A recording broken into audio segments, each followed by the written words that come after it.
আসসালামু আলাইকুম।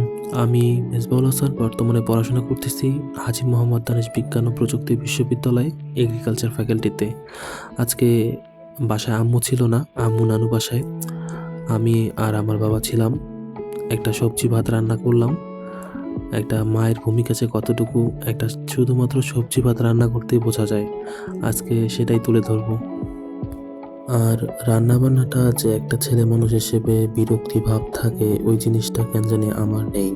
কারণ ছোট থেকেই আম্মুর সাথে রান্নাবান্না শিখছি বলতে কি এই জিনিসটা শিখছি বললে ভুল হবে। কারণ ছোট থেকেই দেখে আসছি আর বাইরের পরিবেশে এইভাবে মেশা হয়নি। এইজন্য দেখতে, দেখতে জিনিসগুলো শেখা। কিন্তু আমাকে এইভাবে শিখায় নাই যে রান্না করতে হবে, কিছু করতে হবে। ওই ঘরে থাকতে, থাকতে আমারই অভ্যাস হয়ে গেছে এই জিনিসগুলো দেখা, শেখা। আমি বাহিরের পরিবেশের সাথে অতটা পরিচিত ছিলাম না। আজকে আম্মু নানু বাসায় আমি রংপুর থেকে বগুড়া আসছি। আমার বাবা ভাত রান্না করে রাখছিল আর দেখলাম সিম, আলু এগুলো নিয়ে এসে রাখি দিছে। তা এখন হোটেলে তো খাইতে গেলে অনেক টাকা লাগবে। আর ভাবলাম যে যেহেতু রান্না বান্না পারি তো হোটেলে যাব কেন? এজন্য আলু এই সিম দিয়ে একটা ভাবলাম সবজি তৈরি করি। মূলত ভিডিওটা করার কোনো উদ্দেশ্য ছিল না। এজন্য মূলত ভিডিওটা করা। কারণ মধ্যবিত্ত ফ্যামিলি, যদি আপনারা আমাদেরকে সাপোর্ট করেন আমরা একটু এই ভিডিওগুলো করার একটা অনুপ্রেরণা পাবো। সেটা বিষয় না, সেটা বিষয় সম্পর্কে আর বলতে চাচ্ছি না, ওটা প্রমোশনাল হয়ে যাচ্ছে তাহলে। আর ভিডিওটায় আমি মূলত দেখানোর উদ্দেশ্য যে কিভাবে একটা ছেলে মানুষ হিসেবে রান্না করতেছি। আর ভিডিও শেষে আমার বাবা একটা কথাই বলছে যে আজকে নাকি এই ভাজিটা তার জীবনের সবথেকে বেস্ট। তার মানে আমার রান্না সার্থক। আমি প্রথমে এই চুলাটাতে দিছিলাম, কিন্তু এই চুলাটা দেখতেছি লোড নিচ্ছে না, চুলাটাতে প্রবলেম হয়েছে।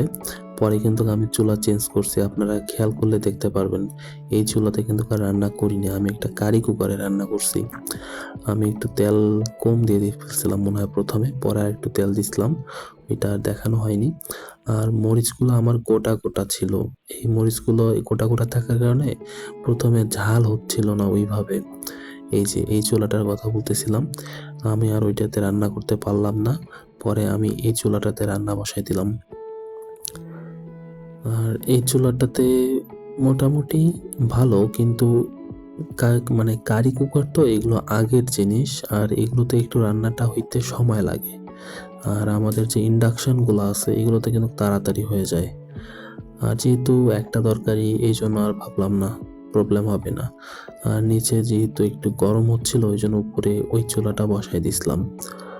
আর এইভাবেই চলতেছে রান্না। এই মরিচগুলো গোটা দেওয়ার কারণে ঝাল হয়নি আমার।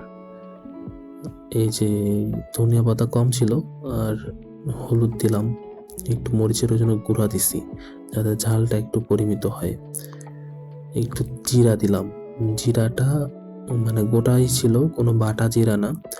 জিরা, এই মরিচ, পেঁয়াজ আর রসুন দিছি পরে 2টা কোয়া, 2 থেকে 3টা কোয়া। আর ধনিয়া পাতা এগুলো একসাথে দিয়ে একটু নাড়াচাড়া করে নিচ্ছিলাম। এই যে রসুনটা পরে দিছি, রসুনটা দেওয়ার কথা মনে ছিল না। আর পরে আমি জাস্ট এগুলো উঠাই দিছি, এর থেকে বেশি কিছু করিনি। কিন্তু আমিও তরকারিটা খেয়ে দেখলাম যে আজকের তরকারিটা অনেক সুন্দর হয়েছে, দেখতে অতটা ওইভাবে হয়নি। পরে যখন ভাজিটা গাঢ় হয়েছে, একটু টান টান ভাব আছে, তখন জিনিসটা দেখতে ভালো লাগতেছিল। মূলত এইভাবেই রেখে দিয়েছিলাম একটু পানি দিয়ে। তারপর রেখে দিয়ে আমি জাস্ট চলে গেছিলাম কিছুক্ষণের জন্য। আর লবণ দিতে ভুলে গেছিলাম, এই জন্য একটু লবণ দিয়ে নিলাম। আর লবণ কম বেশি হলে তো জিনিসটা আর বুঝতেই পারতেছেন।